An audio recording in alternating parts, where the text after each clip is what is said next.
अगर आप भी चाहते हैं इनके म्यूजिक के ऑडियो वीडियो आप तक पहुंचे तो हमारे चैनल को सब्सक्राइब जरूर करें और साथ ही साथ बेल आइकन दबाना ना भूलें।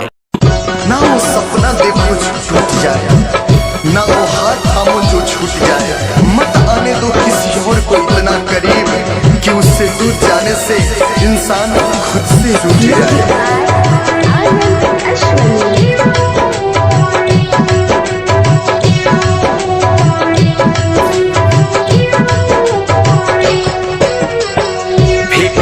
हलू दिलवा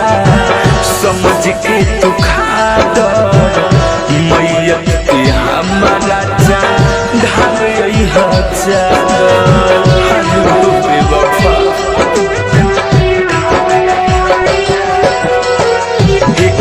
हलू दिलवा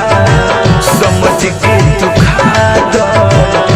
मैयत के हमारा जान ढाल चादर माला काहे तू बहावता सागर जिंदगी में रहती तो कईलू नया फेंक दिहल दिलवा समझ के तू खादर मैयत पे हमारा जान ढाबी जा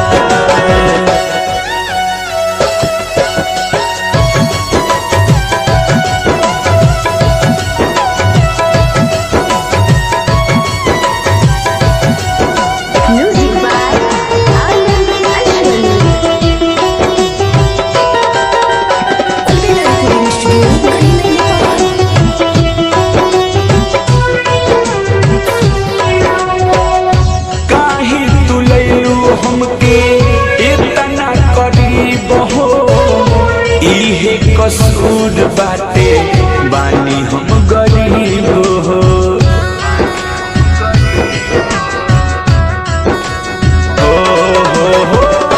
काहे तू लैलू हमके इतना करीब हो इहे कसूर बाटे बानी हम गरीब हो छोड़ दिहल साथ तोहर रहनी ना पिरादर मैयत पे हमारा जान ढाबी फेंक दिहल दिलवा समझ के तू खादर मैयत पे हमारा जान ढाबी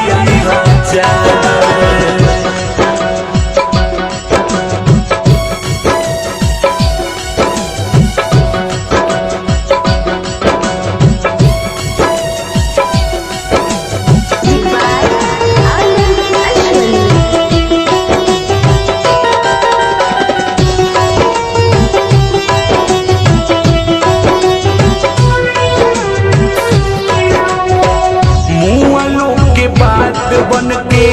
रहब पर छाई रे अलबेला शुक्र में से याद बड़ी आई रे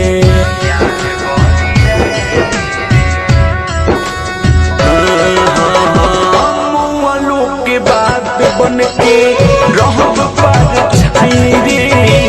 अलबेला शुक्र याद बड़ी आई रे कहे सदाम जिंदगी रही तोर उजागर मैयत पे हमारा जान ढाबी चादर फेंक दिहल